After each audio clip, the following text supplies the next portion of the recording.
राधा और कृष्ण हमेशा से एक दूसरे के पूरक रहे हैं और एक ऐसे आत्मिक प्रेम की मिसाल है जो भौतिक सुखों से बहुत परे है। यूं तो राधा कृष्ण का प्रेम अनादिकाल से चला आ रहा है, पर द्वापर युग में जब भगवान नारायण ने कृष्ण रूपी अवतार लिया तो संसार को प्रेम का सही अर्थ समझाने के लिए कृष्ण की ही अंश राधा ने यमुना के निकट रावल ग्राम में वृषभान और कीर्ति के यहाँ राधा रूप में जन्म लिया और जन्म के साथ ही राधा और कृष्ण की प्रेम कहानी शुरू हो जाती है। मगर दोस्तों, ऐसी क्या घटनाएं और स्थिति बन जाती है कि राधा को कृष्ण के विरह का सामना करना पड़ता है और कृष्ण क्यों अपनी प्रिय बांसुरी को तोड़ देते हैं? इन सब सवालों के जवाब हम इस वीडियो में जानेंगे। दोस्तों, कहा जाता है कि राधा जन्म से अंधी थी और स्वर्ग लोक से ये वचन लेकर ही पृथ्वी लोक आई थी कि जब श्री कृष्ण की प्रथम दृष्टि उन पर पड़ेगी तभी वो संपूर्ण जगत को देखेंगी, अन्यथा नहीं। तो देखा आपने कैसे शुरुआत से ही दोनों एक दूसरे से जुड़े रहे हैं।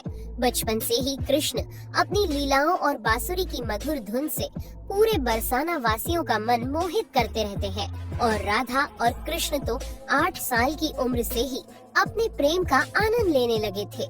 श्री कृष्ण को अपने जीवन में राधा और बांसुरी दो ही सबसे प्रिय थे, जो आपस में एक दूसरे से गहराई से जुड़े थे। जब भी श्री कृष्ण बांसुरी बजाते, राधा उनके पास दौड़ी चली आती और घंटों बांसुरी की धुन में मग्न रहती, जो उनके प्रेम को और बढ़ाता गया। वो यमुना नदी के तट पर बैठकर घंटों समय व्यतीत करते थे, पर उनका ये सुखद समय कुछ ही वर्षों का था, क्योंकि जैसे कृष्ण के मामा कंस को उनके वृंदावन में होने का पता चला, उसने तुरंत ही कृष्ण को मथुरा में युद्ध का निमंत्रण दे दिया, जिसके लिए कृष्ण को अपनी यशोदा माँ और पूरे गांव के साथ राधा को भी छोड़कर जाना था। कृष्ण और राधा दोनों को पहले से पता था कि कृष्ण अब वृंदावन वापस कभी नहीं आ पाएंगे और बहुत समय तक एक दूसरे से मिल भी नहीं पाएंगे। तो इसलिए मथुरा जाने से पहले राधा ने कृष्ण से 2 वचन लिए। पहला वचन था कि राधा के हृदय में हमेशा केवल कान्हा का वास रहेगा और दूसरे वचन के अनुसार मृत्यु से पहले उन्हें कान्हा के दर्शन होंगे। परंतु इन वचनों को देने के बाद श्री कृष्ण को पता था कि राधा उनके विरह में बहुत विलाप करेंगी, तो राधा हमेशा खुश रहे। इसके लिए श्री कृष्ण ने भी राधा से वचन लिया कि राधा को कृष्ण की याद में अब एक भी अश्रु नहीं बहाना होगा। ये वचन लेने के बाद श्री कृष्ण मथुरा की ओर बढ़ जाते हैं और राधा वृंदावन में ही रह जाती है, जिसके बाद से राधा का वर्णन बहुत कम ही मिलता है। इसके बाद कृष्ण ने मथुरा जाकर कंस का वध किया और अपने माता पिता देवकी वासुदेव को मुक्त कराया और फिर उन्होंने मथुरा से आगे बढ़कर प्रजा की रक्षा के लिए द्वारका नगरी की स्थापना की, जिसके बाद से उन्हें द्वारकाधीश कहा गया। कृष्ण द्वारका में रुक्मिणी और सत्यभामा से भी विवाह करते हैं। साथ ही इनके अलावा भी कृष्ण की 16,108 रानियां थी, जिनमें से रुक्मिणी कृष्ण की सबसे प्रिय पत्नी थी। उन्होंने केवल कृष्ण की छवि को देखकर ही उन्हें अपने मन में बसा लिया था और कृष्ण से विवाह के लिए वो अपने भाई रुक्मी के विरुद्ध भी चली गई थी। प्रेम पत्र के माध्यम से कृष्ण को बुलाकर और कृष्ण के साथ भाग गई थी। फिर उन्होंने कृष्ण के साथ द्वारका नगरी में सुखपूर्वक अपना जीवन व्यतीत किया और कृष्ण भी अपने दैवीय कार्यों में लीन हो गए। दोस्तों, आजकल तो हम भौतिक विवाह को ही सच्चे प्रेम का माध्यम मानते हैं। ही नहीं किया, केवल अपने मन और हृदय से एक दूसरे को प्रेम किया और उसी सच्चे प्रेम से एक दूसरे से हमेशा बंधे रहे। दोस्तों, राधा और कृष्ण के प्रेम की बहुत सी अलग अलग कथाएं हैं और उनमें से एक प्रचलित कहानी ये है कि श्री कृष्ण कभी कभी सोते ही राधे श्री राधे बोल पड़ते थे, जो श्री कृष्ण की रानियों को अच्छा नहीं लगता था। तो एक बार रुक्मिणी ने श्री कृष्ण से कहा कि हे प्रभु, प्रेम तो हम सब भी आपसे करते हैं, पर ऐसा राधा जी में क्या है जो आप सोते हुए भी उन्हें याद करते हैं? तो कृष्ण बोले, तुम एक बार राधा से मिलाओ, फिर तुम्हें खुद ही पता चल जाएगा और उनके लिए कुछ लेते हुए भी जाना। जिसके बाद रुक्मिणी राधा जी के लिए बहुत गर्म दूध ले जाती है और राधा के महल के द्वार पर पहुंचती है, जहां वो तेज और ओजवान स्त्री को खड़ा देखती हैं, तो उनसे पूछती हैं कि क्या आप ही राधा हो? तो वो कहती हैं, नहीं, मैं राधा नहीं, उनकी सेविका हूँ। राधा रानी तो 7 द्वार के अंदर मिलेंगी। तो रुक्मिणी जी एक दो करके ऐसे सभी द्वारों को पार करती जाती हैं। दोस्तों, जब वो राधा रानी के कक्ष में पहुंचती है तो उन्हें पता चलता है कि राधा कई रातों से कृष्ण नाम जपते हुए जागती रही है और अभी ही उन्हें निद्रा आई है।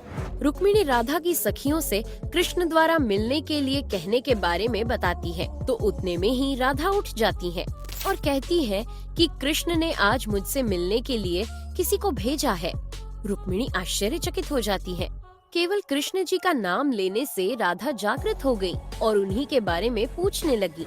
इतना ही नहीं, जब राधा को पता चला कि कृष्ण ने उनके लिए प्रसाद भेजा है तो वो बिना कुछ सोचे रुक्मिणी से वो गर्म दूध लेके पी जाती है, जिसे देखकर रुक्मिणी हैरान रह जाती है। फिर वो राधा जी से बातें कर वापस आ जाती है। ये सब हो जाने के बाद जब रात्रि के समय रुक्मिणी श्री कृष्ण के पैर दबाती है तो देखती है कि उनके पैरों में छाले पड़े हुए हैं, जिसे देखकर वो हैरान रह जाती है और पूछती है कि प्रभु, आप कहाँ पैदल गए थे जो आपके पैरों में छाले पड़ गए?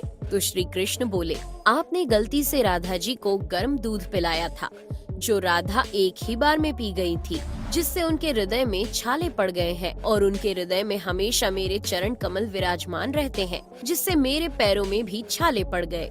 तब फिर रुक्मिणी को राधा और कृष्ण के प्रेम की पराकाष्ठा का पता चलता है कि प्रेम शरीर से नहीं, आत्मा से होता है, जो हमेशा राधा के हृदय में कृष्ण के चरण कमल के रूप में विराजमान रहता है। एक कथा में आता है कि ब्रह्मा जी ने पृथ्वी लोक आकर वृंदावन में पहले राधा और कृष्ण का विवाह करवाया था, पर इसके बारे में ज्यादा जानकारी नहीं है। राधा भी वृंदावन में कृष्ण की भक्ति के साथ अपना जीवन व्यतीत करने लगती है और कहा जाता है कि यादव पुत्र अभिमन्यु या आयन से उनका विवाह भी हो जाता है। पर अभिमन्यु को महर्षि दधीची का श्राप था कि अगर वो राधा को छुएगा तो भस्म हो जाएगा।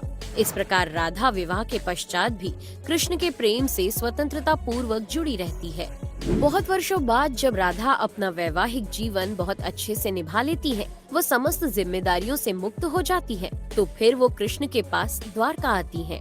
द्वारका पहुंचने के पश्चात राधा और कृष्ण आपस में मौन रहते हुए मन की अभिव्यक्तियों से घंटों एक दूसरे से बातें करते रहे। कृष्ण के अलावा द्वारका में राधा को कोई पहचान भी नहीं पाया।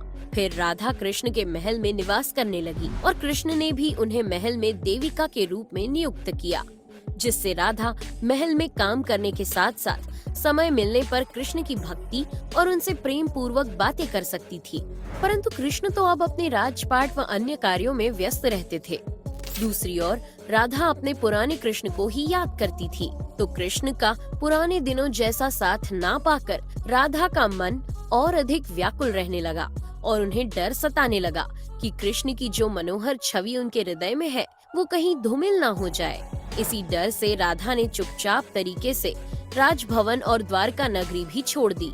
जिसके बाद ऐसे ही कुछ समय और बिताने के बाद जब राधा का अंतिम समय पास आने लगा, तब उन्होंने कृष्ण का स्मरण कर उन्हें अपने वचन की याद दिलाई। राधा के स्मरण करते ही कृष्ण वहां दौड़े दौड़े चले आए, परंतु राधा की अत्यंत दयनीय स्थिति देखकर वे अत्यधिक भावुक हो गए और उन्होंने राधा से अंतिम समय में कुछ मांगने को कहा, जिस पर राधा ने उनके सामने एक ही इच्छा प्रकट की थी कि वो अपने जीवन के अंतिम क्षणों में कृष्ण का वही रूप देखना चाहती है जैसा वो वृंदावन में देखा करती थी। वो उन्हें वही बांसुरी की मीठी धुन बजाते हुए सुनना चाहती है। दोस्तों, राधा का बस इतना कहना था कि कृष्ण ने अपनी बांसुरी उठाई और वही मीठी धुन बजाने लगे और बांसुरी बजाते हुए कृष्ण और उनकी धुन सुनती राधा दोनों की ही आंखों से प्रेम के आंसुओं की धारा बह रही थी। इतना ही नहीं, बांसुरी की मीठी धुन सुनते सुनते ही माता राधा ने उनके सामने प्राण त्याग दिए, जिसके बाद उनकी मृत्यु से कृष्ण इतने विचलित हो गए थे कि उन्होंने अपनी प्रिय बांसुरी को वहीं तोड़कर फेंक दिया था। तो ऐसे राधा की मृत्यु के साथ ही कृष्ण ने बांसुरी से भी हमेशा के लिए मुख मोड़ लिया, क्योंकि बांसुरी और राधा का एक अद्भुत रिश्ता था। इसलिए राधा की मृत्यु के पश्चात कृष्ण ने अपने शेष जीवन में बांसुरी तो क्या, किसी अन्य वाद्य यंत्र को